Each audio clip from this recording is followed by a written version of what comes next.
오늘 제목은 나라의 임하옵시며입니다. 한번 따라하겠습니다. 나라의 임하옵시며.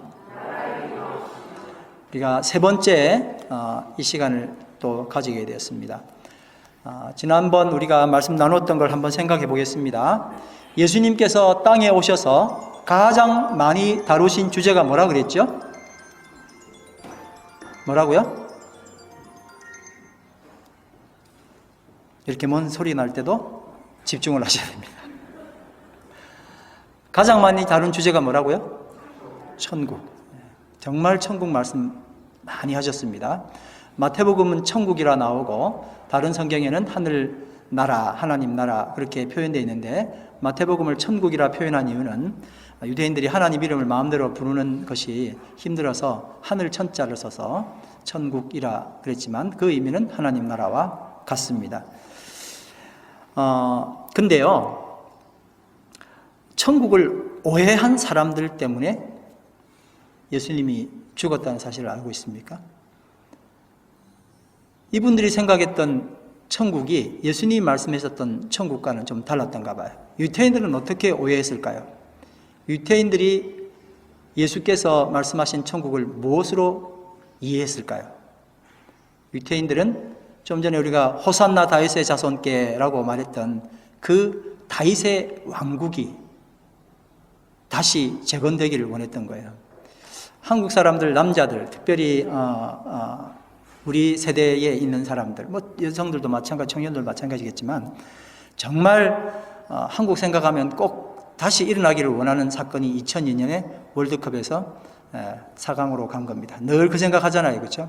그 영광이 늘 생각나요. 축구하면 그때 좀 다시 돌아올 수 없을까?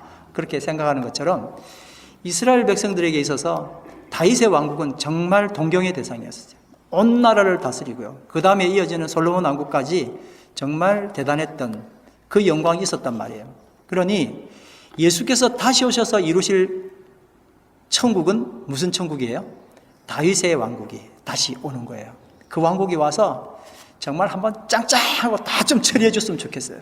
그리고 좀 잘 사는 나라로 만들면 좋겠다. 그런 생각을 했는데 그 꿈이 전혀 엉뚱한 방법으로 이루어지고 예수님은 자꾸 무슨 이야기를 하면 내 나라는 이쪽에 속하지 않았어. 그리고 다른 말씀을 하시니까 힘들었던 거죠. 그러면 유태라는 나라를 속박하고 있었던 로마는 어떤 천국에 대한 오해를 했을까요? 이 로마도 마찬가지로 예수님이 건설하는 나라가 로마를 대적하는 지상에 있는 나라로 생각을 했어요. 그래서 로마 총독 빌라도가 물었죠. 네가 유대인의 왕이냐? 예수님께 물었습니다. 예수님이 그렇다고 이야기하셨어요. 그런데 내 나라는 이 땅에 속한 것이 아니라 말씀하셨어요. 내 나라는 이 땅에 속한 것이 아니다. 그래서 유태인들과 그리고 로마에 의해서 예수님은 죽임을 당하게 되었습니다. 지금이나 그때나 사람들은 천국을 3차원적인 시공간으로 생각합니다. 3차원적 시공간이 뭘까요? 제가 너무나 자주 말씀드려서 아실 것도 같은데 천국을 좋은 환경을 가진 그리고 죽은 후에나 올 특정한 시간, 그게 천국인 거예요. 그렇죠? 아유 힘드시죠? 천국 갈 거예요. 지금 형편보다 나은 먼 미래에 올 이야기라 이거예요. 그렇죠? 그래서 천국을 그저 3차원적 시공간으로 생각한다 이겁니다. 근데 오늘 본문 말씀 마태복음 13장 44절에 천국은 보화와 같다라고 말씀하셨어요.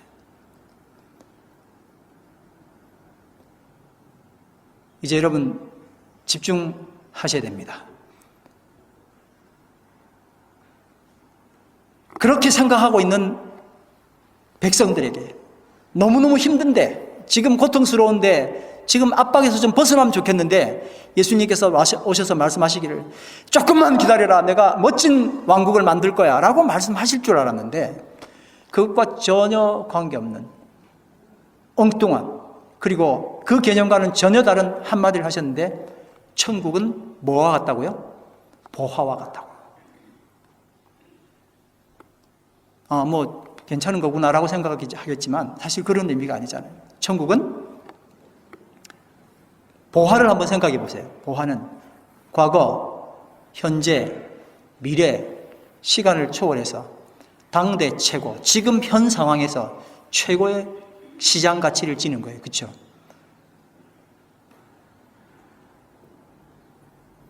세대를 다, 시간을 다 통할해요.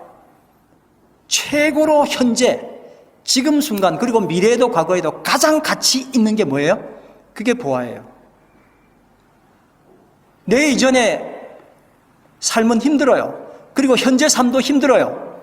근데 미래는 보장할 수 있어요. 이게 뭐예요? 이게 천국이었잖아요. 근데 예수님은 지금 천국이 뭐와 같다고요? 보화와 같다고요. 지금 현 상황이라는 거예요. 가장 가치 있는 것이, 지금 현재 가장 가치 있는 것이 천국이라고요. 먼 미래로 생각했던 사람들에게는 충격이 아닐 수가 없죠. 천국은 시공에 묶여있지 않는 존재고, 그러면서도 지금 현재 가장 이곳에서 빛나고 고귀하게 해주는 존재인 겁니다. 그래서 천국은 고생 이후에 겨우 맛볼 보상으로 생각하는 사람들에게 천국은 마치 보화와 같다는 예수님의 말씀은 충격이 아닐 수가 없었습니다. 근데 여러분, 이미 두 차례에 걸쳐서 말씀을 드렸습니다만 천국의 본질은 바로 예수 그리스도예요. 예수님이 오심과 동시에 회개하라, 천국이 가까웠다, 그렇게 말씀하신 거예요. 천국은 누구예요? 그래서 예수 그리스도예요. 고린도후서 4장 6절 7절 말씀, 어두운 데에 빛이 빛이라 말씀하셨던 그 하나님께서 예수 그리스도의 얼굴에 있는 하나님의 영광을 아는 빛을 우리 마음에 비추셨느니라. 따라합니다. 우리가 이 보배를 질그릇에 가졌으니. 이 보배는 뭐예요? 예수 그리스도. 질그릇은 뭐예요? 우리. 이 놀라우신 예수 그리스도를 우리가 품었다는 거예요. 참 말씀이 명확하지 않습니까? 대단한 그릇에 담긴 게 아니라 그저 질그릇에 담겼다는 거예요. 그 질그릇은 우리를 표현한 거예요. 이런 예수 그리스도를 우리가 질그릇에 포함한 게 그냥 황송한 거죠. 나 같은 사람이 어떻게 감히 예수 그리스도를 마음에 품는단 말이냐. 근데 그게 아니라는 거예요. 그래서 내가 뭐가 된 거예요? 천국이 된 거예요.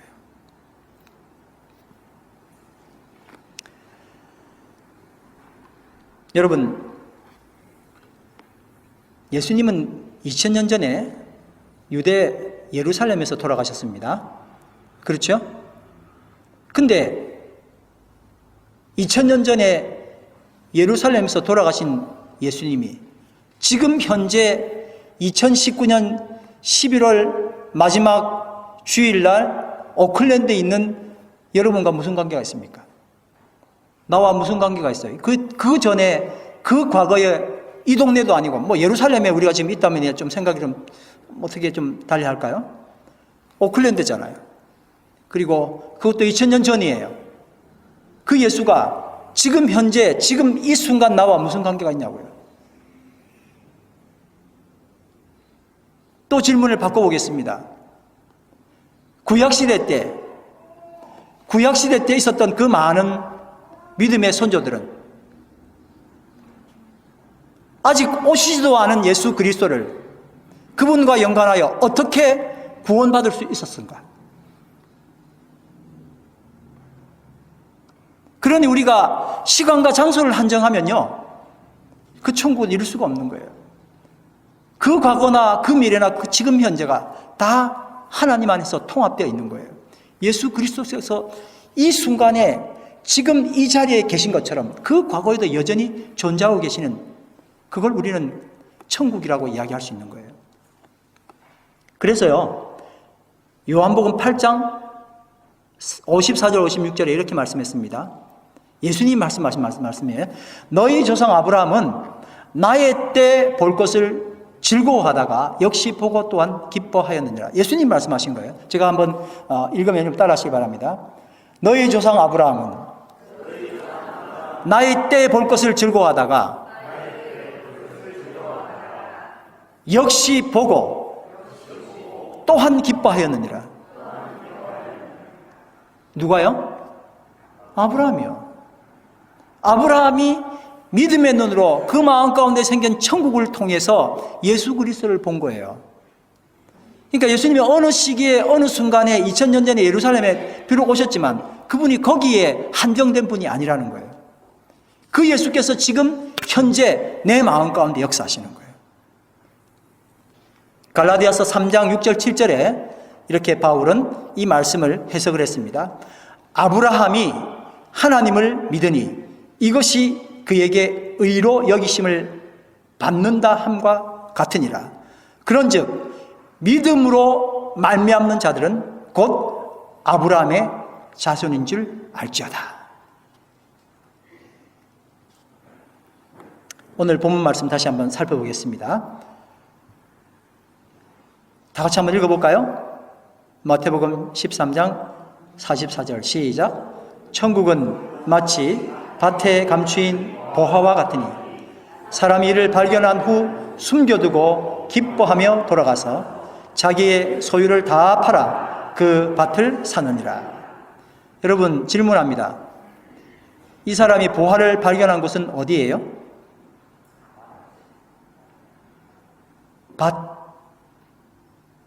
밭이죠? 네. 무슨 밭일까요? 지나가다가 갑자기 이 밭이 있네 이랬을까요? 안 그러면 거기서 일을 하던 밭일까요?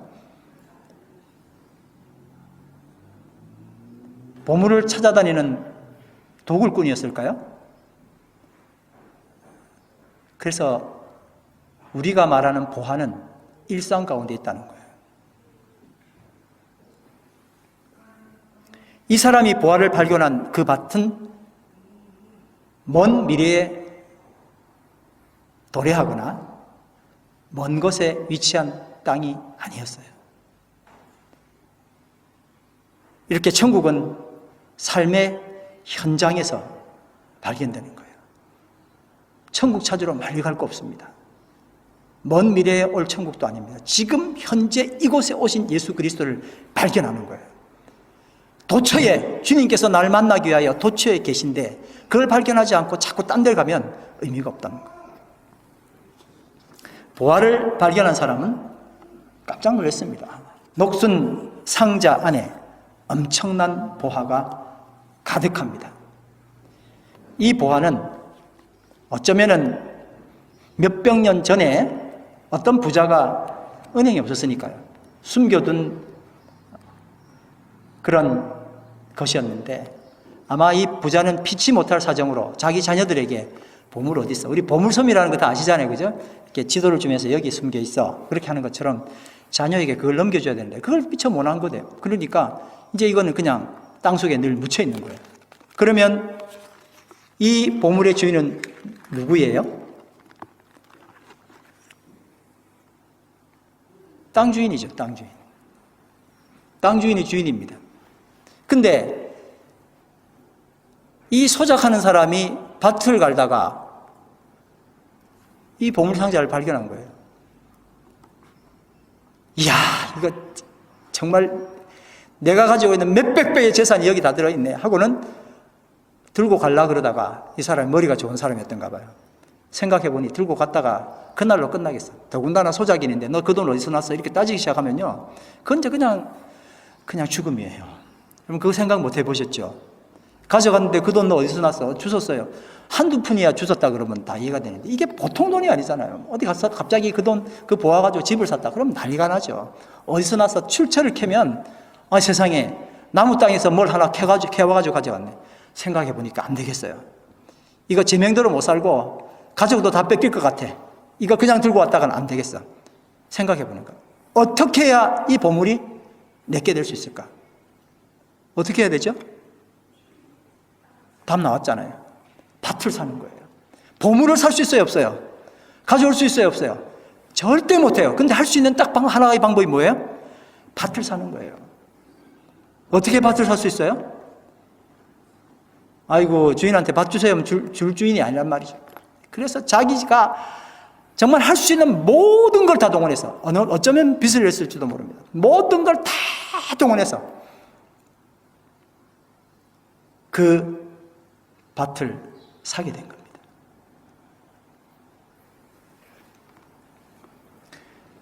천국은 우리가 가진 어떤 것으로도 절대 살 수 없습니다. 그렇죠?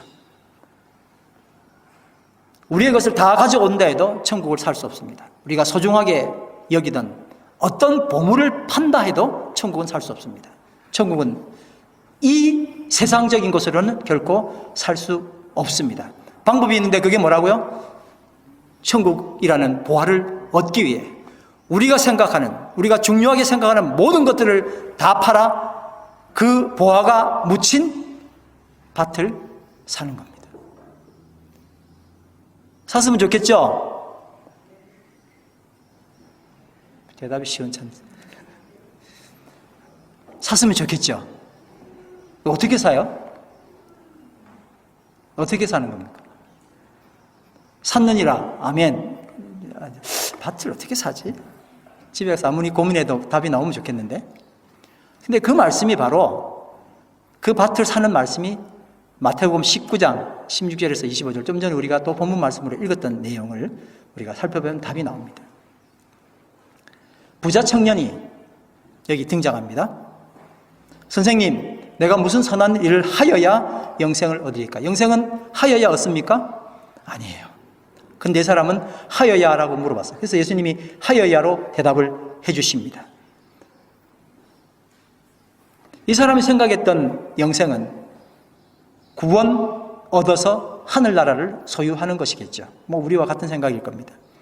예수님 대답하셨습니다. 10계명 중에 5번째부터 시작하는 사람과 사람 사이의 사랑에 대한 계명을 말씀하셨습니다. 그리고 분명하게 이야기하기를 내 이웃을 내 자신과 같이 사랑하라 하는 것이었습니다. 그러자 이 청년이 뭐라고 대답했습니까? 내가 이 모든 것을 다 지켰는데 아직 부족한 게 있나요? 예수님이 말씀하셨습니다. 내가 온전하고자 할진대 가서 내 소유를 팔아 가난한 자들에게 주라. 그리하면 하늘에서 보화가 내게 있으리라. 뭐 하라고요? 소유를 팔아서, 그 다음 단어가 중요한 거예요. 뭐라고요? 가난한 자들에게 주라는 거예요. 그러면 뭐가 있다고요? 하늘에 보화가 있다고. 예수님이 정확하게 정답을 말씀하셨죠. 네. 가난한 자들에게 네 모든 소유를 다 팔아서 주라. 그러면 보화가 있는 거야. 그리고 중요한 말씀 따라합니다. 와서 나를 따르라.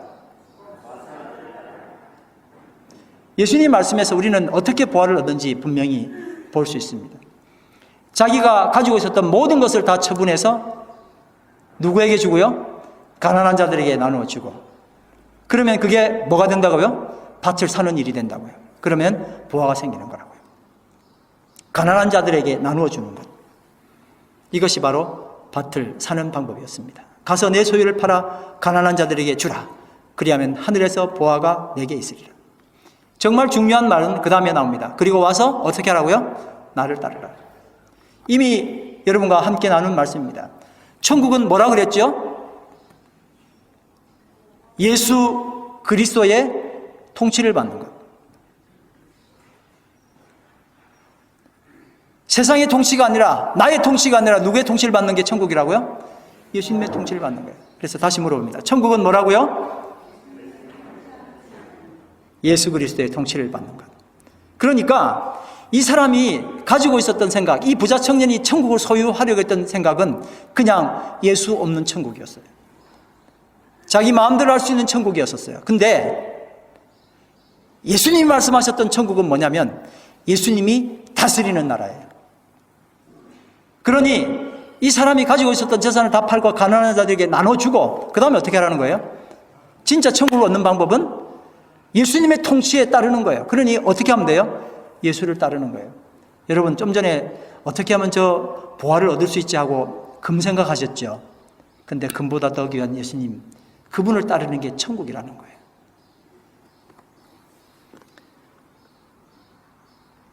청년이 근심하고 돌아갔다 그랬습니다. 왜 그랬다고요? 청년이 뭐가 많음으로? 재산이 많음으로. 예수님 두 가지 말씀하셨습니다. 소유를 팔아라, 가난한 자들에게 주라. 두 번째는 와서 나를 따르라. 근데 이 부자 청년은 첫 번째 것에 막혔어요. 팔아버리는 것에 대해서. 그가 가지고 있는 것 다 팔아버리는 것. 이게 도대체 안 될 것 같아요. 예수님 말씀하셨습니다. 부자가 천국에 들어가기 어렵다고요. 디트리트 본 헤퍼라고 하는 사람이 이렇게 말했습니다. 재물은 사용하는 것이지 축적하는 것이 아니다. 믿음은 축적된 재물에 매달리게 된다. 나의 재물이 있는 곳에 나의 믿음, 나의 확신, 나의 위로, 나의 하늘나라가 있다. 재물은 뭐 하는 게 아니라고요? 축적하는 게 아니라고. 부자 청년은 천국을 사모했습니다. 그러나 그가 최고 중요한 보물인 하늘나라를 두 번째로 중요한 재물 때문에 놓쳐버렸습니다. 여러분, 최선의 적은 무엇입니까? 다른 게 아니라 차선이에요. 최선을 가로막는 최대의 라이벌은 바로 차선입니다. 예수님은 이 부자 청년의 보물에 대한 열망을 차선인 재물에 빼앗기지 않도록 하기 위해서 재물을 다 팔아 가난한 자들에게 나눠주라고 말씀하셨습니다. 부자 청년에게 그것은 최고는 아니지만 차선의 천국이 놓여져 있었습니다. 근데 이 천국을, 자기가 소유했던 그 천국을 좀 더 업그레이드 해보려고 예수님을 찾아왔습니다. 차선을 끌어안으면서 최선을 취하려는 영악한 시도였습니다. 이 시간 여러분들에게 질문합니다. 천국을 소유하기 위한, 늘 천국을 소망함에도 불구하고 여러분을 늘 가로막았던, 부자 청년처럼 늘 가로막았던 여러분의 차선은 무엇입니까? 무엇이 지속적으로 천국을 가로막고 있었습니까?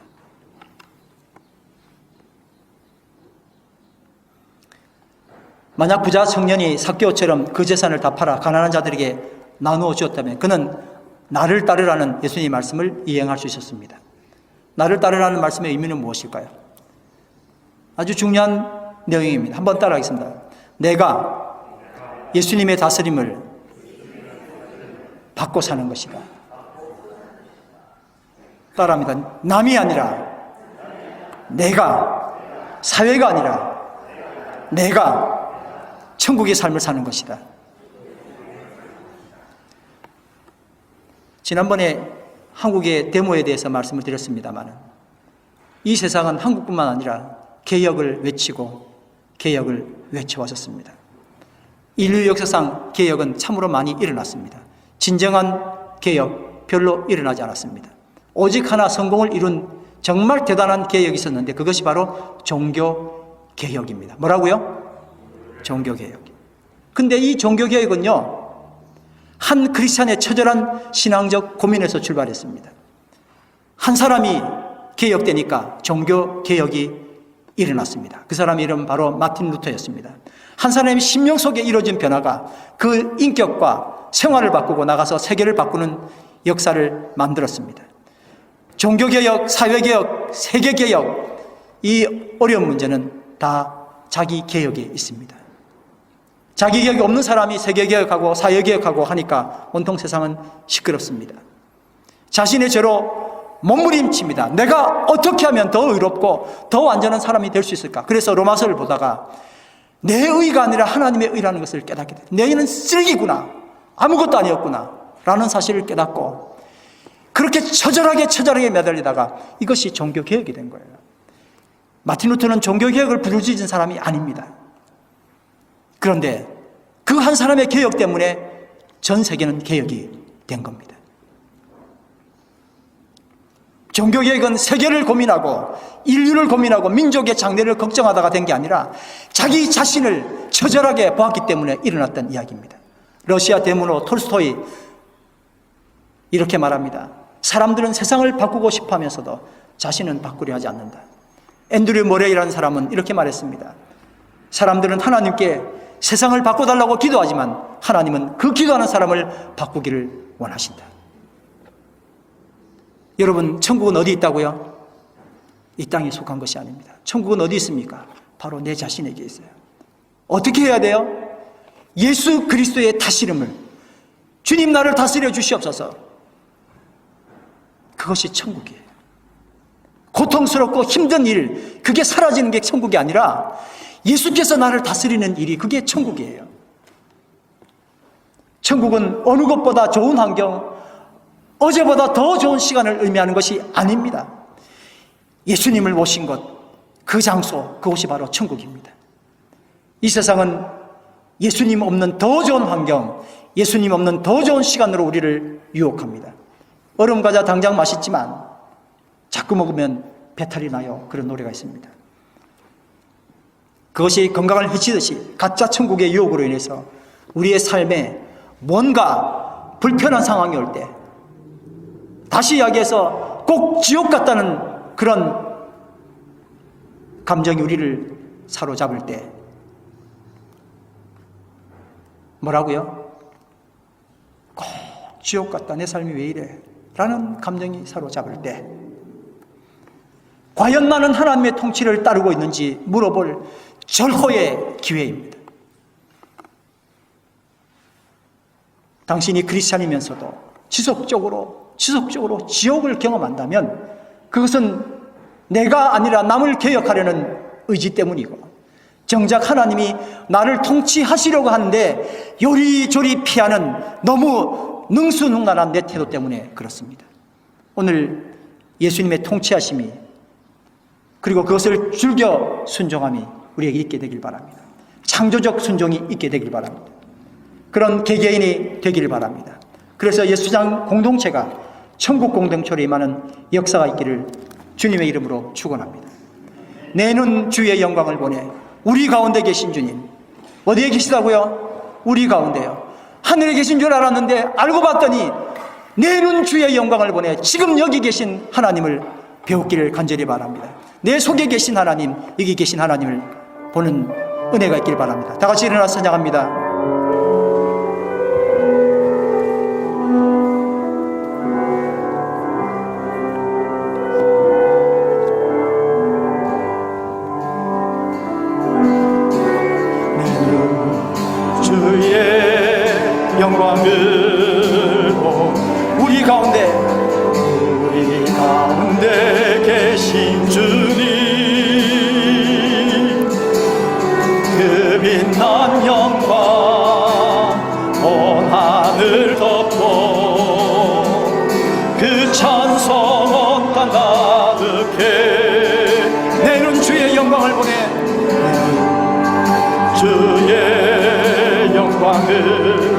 우리의 찬송 가운데 서 계신 주님을 뵙기 바랍니다. 서신 주님, 주님의 얼굴은 온 세상 향하네. 권능의 팔을 드셨네. 주의 영광 이곳에 가득해. 주님과 함께, 우린 선해 주님과 함께 찬양하며 우리는 전진하리. 모든 열방 주 볼 때까지 내 눈 주의 영광을 보내. 내 눈 주의 영광을 우리 가운데 계신 주님, 가운데 계신 주님,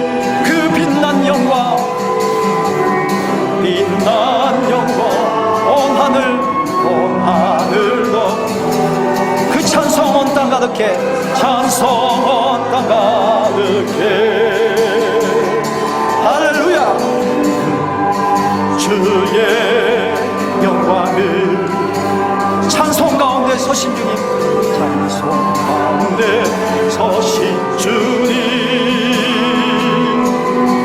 주님의 얼굴은 온 세상 향하네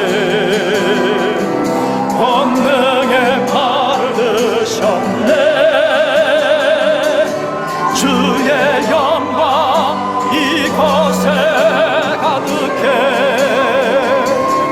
우린 선해 주님과 함께 찬양하며 우리는 전진하리 모든 열반 죽을 때까지 하늘 아버지 우리를 새롭게 하여 주셨고 하늘 아버지 우리 새롭게 하사 열방 중에서 주를 섬기게 하소서 모든 나라 일어나 찬송 부르며 영광의 주님을 보게 하소서 주의 영광 이곳에 가득해 선해 주님과 함께 찬양하며 우리는 전진하리 모든 열방 죽을 때 모든 열방 죽을 때까지 모든 열방 죽을 때까지 모든 열방 죽을 때까지 모든 열방 죽을 때까지 이 시간의 말씀을 생각하며 합심하여 기도하겠습니다. 하나님, 천국은 가야 할 장소도 죽은 장소도 그리고 그 이후의 시간도 아니었습니다.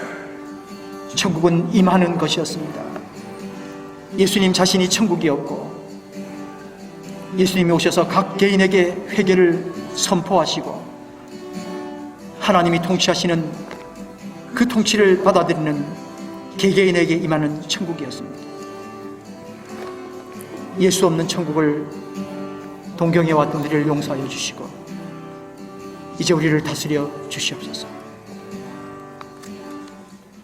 우리의 눈이 주의 영광을 보기를 원합니다. 먼 미래에 오실 영광이 아니라 지금 우리 가운데 계신 주님을 보기를 원합니다. 내 눈 주의 영광을 보기를 원합니다. 찬송 가운데 서 계신 주님을 보기를 원합니다. 주님과 함께 서기를 원합니다. 천국을 말씀하신 그 그리스도의 놀라운 사랑이 우리의 심령 가운데 다시 한번 임하기를 원하고 우리를 새롭게 하실 주님을 찬양합니다.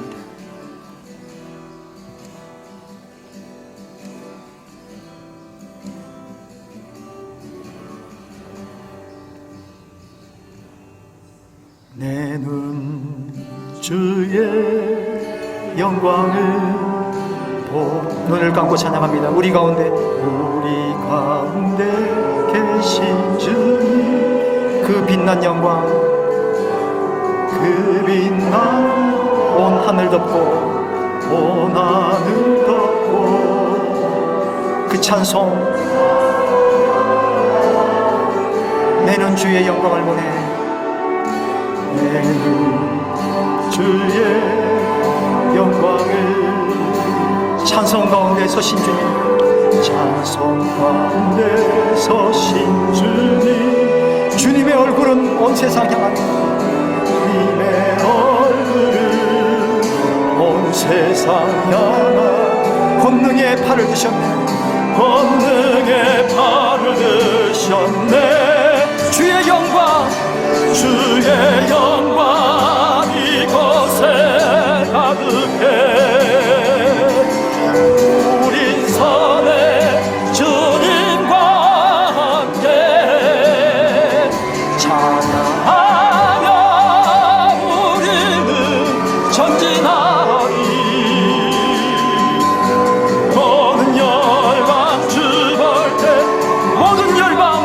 때까지